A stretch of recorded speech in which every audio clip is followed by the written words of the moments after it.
Hey guys, what's up? My name is Eric and I'm the Techy agent, and today we're taking a look at a camera. Normally we do fitness reviews here, but I'm going to do a camera review here today, and this is because this is going to be the new camera that I'm going to be using here on the Techy agent channel.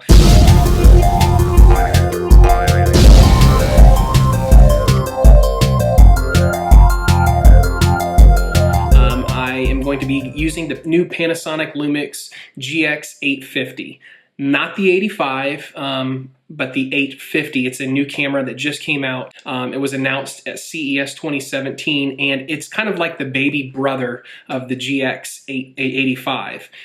The 850 comes with a few less features, and so I'm going to talk about this camera, show you guys some sample video here near the end of the video, but I just want to kind of highlight some of the unique things about this camera, some of the good, some of the bad. Okay, let's talk about some of the good. This is a Micro Four Thirds camera. It allows you to have interchangeable lenses, and so I'm actually using the camera right now, and it's using the kit lens, and the kit lens is pretty clear. For a kit lens, it does pretty well. Now, most Micro Four Thirds cameras are pretty darn expensive. Even on the low end, you're going to be looking at spending, $700, $800, $900 on up for just the body alone, and then you're going to have your glass, your lenses, and accessories that cost on top of that. The thing that attracted me to this particular model, the Panasonic Lumix GX850, is that it sells with a kit lens, and a decent kit lens, for $550 out the door. On Amazon.com, and I'll put a link in the description below. That's just a fantastic price point. Now, to get to that price point, they have to make certain compromises. So I'm going to talk about some of the negative things that this camera has here in a moment, but first I want to talk about some of the positive things. All of the audio that's being recorded right now is based on two microphones that are built in on the camera. It's a stereo microphone system, and it's not great. It's by no means as good as my external Rode microphone that I've used in the past, but as far as a built-in microphone is concerned, it's pretty good. It definitely has a limitation in outdoor situations. It catches wind, and it definitely distorts. You get that wind peaking noise.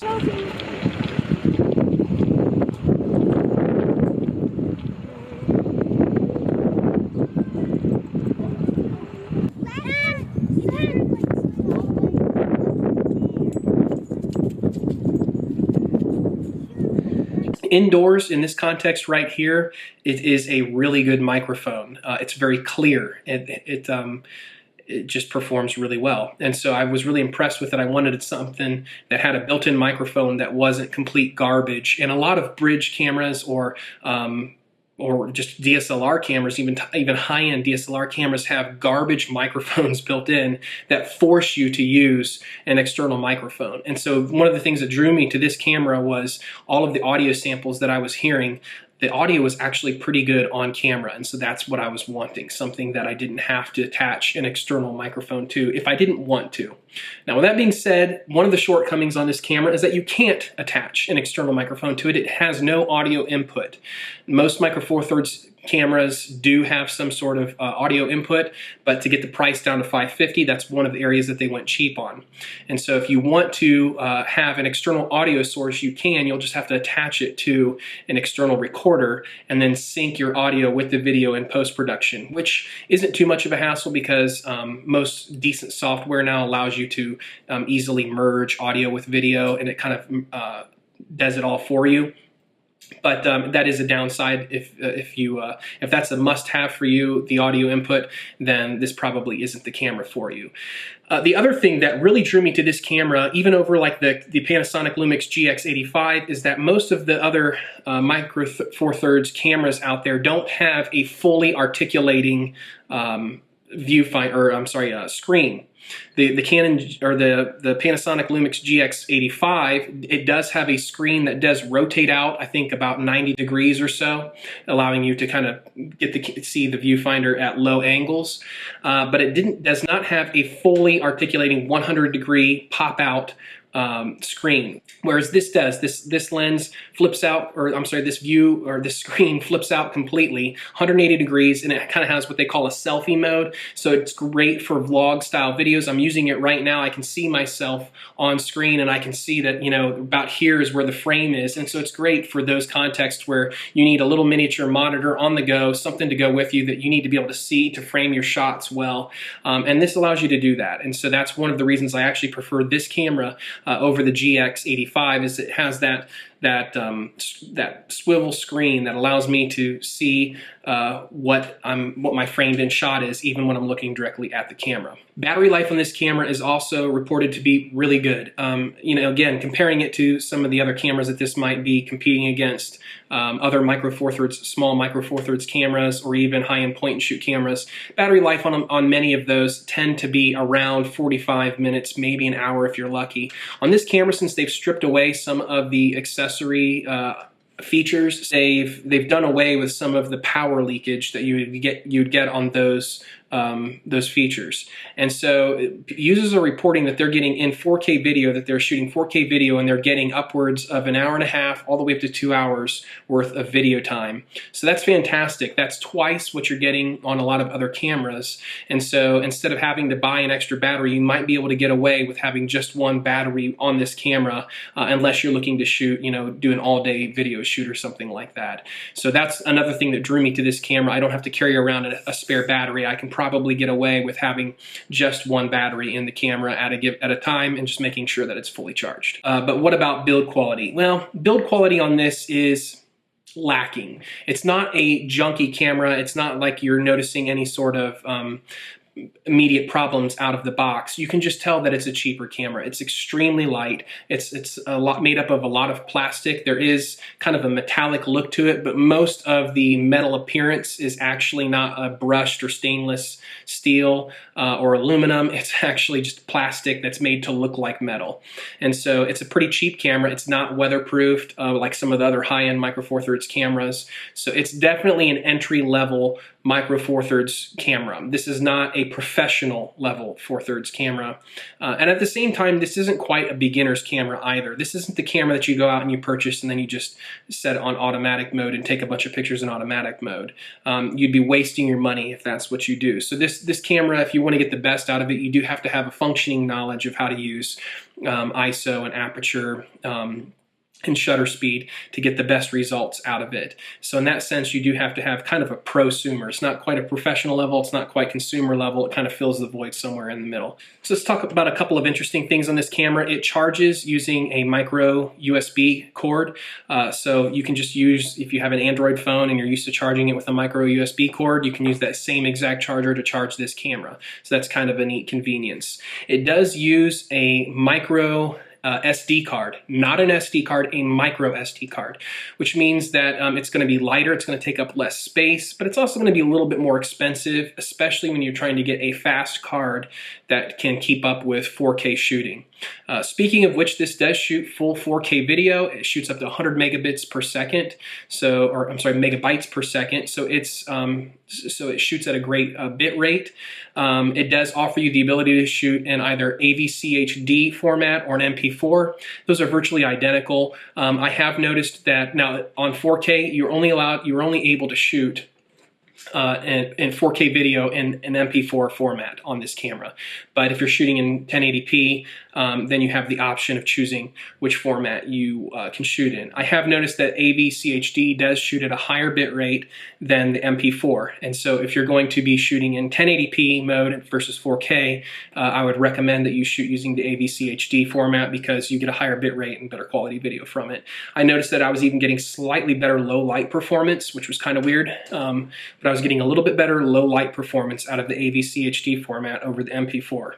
So don't know what that is or how, maybe that's just because of the bit rate, but that's what I was getting. Now I got this camera for video, strictly for video. However, it does have some cool photography features. It does have focus stacking, which allows you to choose your focus point after you've already taken the picture. It also has a 4K shooting mode, which allows you to take, I think, like a quick 1 second or 2 second 4K video, basically. And then from that video, you can choose which frame you like the best as your picture.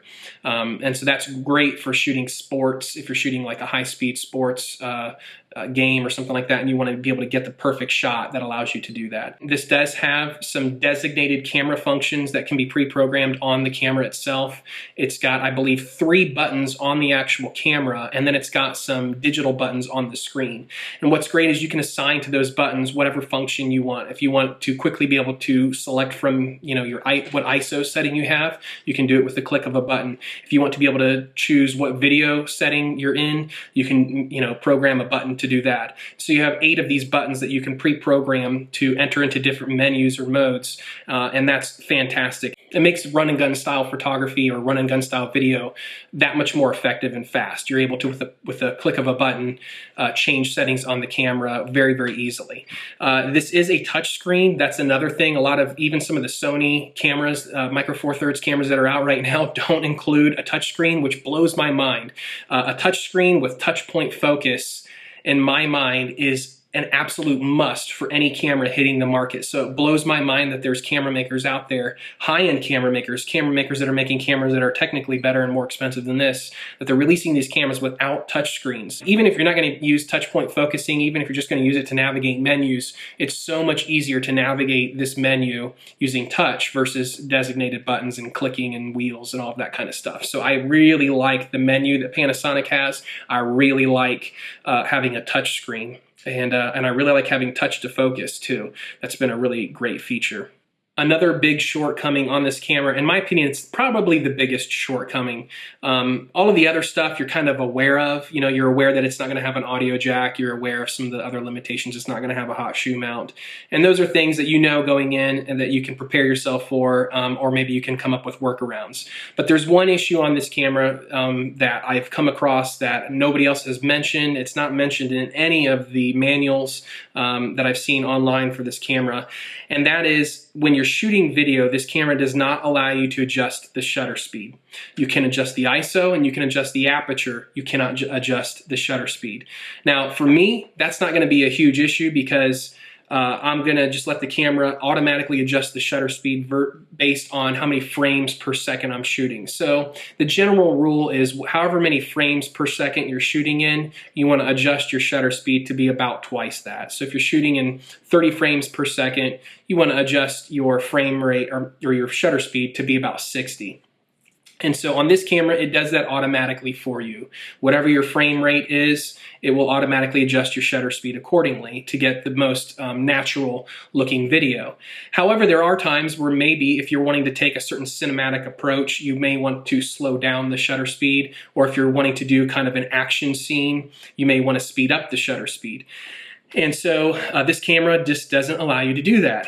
Now, again, for me, for my purposes, that was acceptable. I'm not looking to do any sort of cinematic or action movie style videography. But for those of you who want the ability to be able to change the shutter speed, that's something that you won't be able to do on this camera for video. You can do that for the photos, but you can't do it for the video. With the video, the only manual settings that you can manipulate are the ISO and the aperture. And so that's something to keep in mind if you're getting this camera primarily for video. So who do I see this camera appealing to? I see it appealing to people who are looking to purchase a higher end camera than a typical point and shoot camera. Someone who has a budget of maybe $500 or $600 and wants to buy a higher end camera to get some higher end video and photography, but they're not quite at the place like where they want to spend $1,000 or $1,500 on a really professional or higher end camera. I see this as being a camera that appeals to vloggers. I know that there's been a lot of pocket cameras, the RX100 series, the Canon G7X that have appealed to vloggers. But for vloggers that want to have maybe a little bit more customizable approach, and still have a compact sized camera, this is going to appeal to them because it has a good microphone, it's got good glass, it's got a pop-up screen that allows them to kind of do that selfie mode, and then they can go out there and they can purchase other lenses to get B-roll footage or footage of other things that they're doing, that's gonna outpace some of the other pocket cameras that they might have considered buying. Plus, this is cheaper than most of the pocket cameras that are out there. I mean, $550 versus whatever the RX100 is going for right now, or the G7X. This is just cheaper than those cameras. So for something cheaper, in my opinion, they get possibly a better approach to vlogging. So I could see this appealing to vloggers. Now, probably my second biggest concern with this camera, next to it not being able to adjust the shutter speed, is that it does not have any in-body stabilization. This camera, has an optically stabilized kit lens, and it does a fairly decent job. However, there's a lot of lenses out there, particularly those from Olympus, that aren't stabilized. They don't have any image stabilization, and it requires in-body stabilization. And that's probably one of the reasons why this is as cheap as it is, just because it doesn't have that in-body stabilization, and it requires you to either mount lenses that you'll be using on a tripod, or go out there and spend a little bit of extra money to get an optically stabilized image, like the kit lens that I'm using right now. So that's something to consider. If you're doing a lot of on-the-run photography, like vlog style video, then you're going to want to use something like the kit lens or another lens that is optically stabilized, that has optic image stabilization, versus a lens that doesn't, because this camera doesn't have any in-body stabilization, and you're going to get very jittery video otherwise. So I don't often do camera reviews. The only reason I'm doing this camera review is because this is something that I'm going to be personally using here on my YouTube channel to replace my previous camera. So hopefully you guys found this helpful, and stay tuned for more fitness reviews. I got a lot of great products coming here in the next month and a half that I'm planning on reviewing, so stay tuned for that. Hey guys, thanks for watching. My name is Eric and I'm the Techie Agent. We'll catch you next time.